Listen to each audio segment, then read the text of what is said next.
You know, security at the Olympics is always a big concern, and it's not just about security protecting people at the games. CNN's Homeland Security correspondent Gene Meserve joining us now from Washington. Gene, good to see you. What are security officials worried about?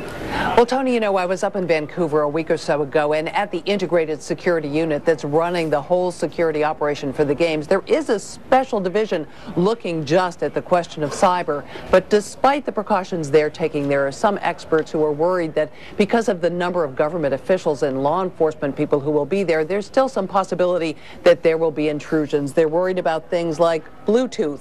They're worried about your BlackBerry. They're worried about your cell phone. They're worried, of course, about their computer. They say that these can be exploited, that people can put malware or spyware in your system, or that they can extract valuable data. And so a cyber expert, David Gewirtz, has published an article in Frontline Security Magazine along with the Online Safety Foundation, and they've made a number of specific recommendations on things you can do to try and protect yourself and your information. They are saying, 1, turn off your Bluetooth. 2, guard your phone like your wallet. If you use your phone to surf the internet and perhaps you access your brokerage accounts, you could have your passwords in that phone. That could be, of course, very useful if somebody wanted to try and commit some cyber crime. They say the obvious: have the latest firewall protections in your computer. Don't access sensitive information, particularly from, let's say, the business center at a hotel or a cyber cafe, because those are places where somebody may be trying to extract some data and monitor what you're doing in your computer. And finally, there's a suggestion that when you travel, you clean your laptop of sensitive information. I will tell you, though, that I've talked to some experts this morning who aren't that worried about Vancouver. There was a lot of worry about Beijing, in part because the Chinese government doesn't have any sanctions against cyber crime. Some would say they encourage it. The Canadians take this a lot more seriously.